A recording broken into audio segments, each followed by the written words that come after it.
Finally, one more thought. Playing by the rules of vaccine mandates.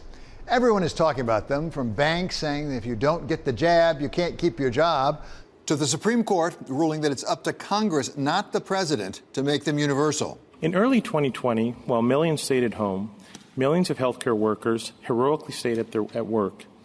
These same workers are now forced to choose between losing their jobs and complying with the government's vaccine mandate. It's one thing to try to tell your employees what they need to do to come to work. It's quite another when it's an independent contractor who makes tens of millions of dollars a year, has a vocal global fan base, and, oh, by the way, is arguably the greatest of all time.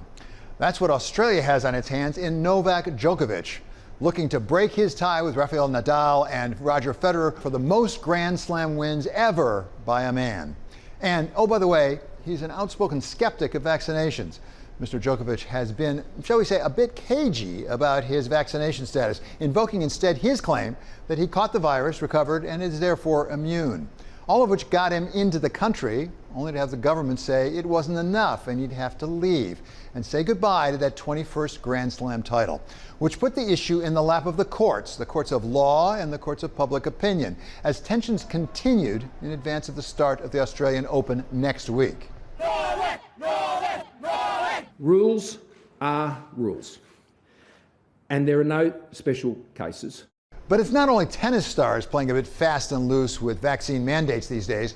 We have the infamous case of NFL quarterback Aaron Rodgers, who was forced to sit out when it turned out he really hadn't been vaccinated after he'd led everyone to believe that he had. I made a choice that was in my best interest. You might respect it, you might hate it. And, of course, not far from Wall Street, superstar guard Kyrie Irving of the Brooklyn Nets hasn't been able to play at home all season long. Although his team needs him so badly, it is now starting to let him play on the road where local authorities permit. I understood their choice to say if you're not going to be vaccinated, fully vaccinated, then you can't be a full participant. And I knew the consequences. I wasn't prepared for them by no stretch of imagination. But all that may pale in comparison to what China has in front of it, trying to keep to its zero COVID policy with hundreds of athletes through an entire Winter Olympics. With one city closed of about 11 million people, and now cases of Omicron found in Tianjin, which is just, around the corner from Beijing, and an Olympics coming up in less than a month. All eyes on China right now. So if you think you're struggling with your version of a vaccine mandate, just think about the poor Australians, or the Chinese, or for that matter, the NBA.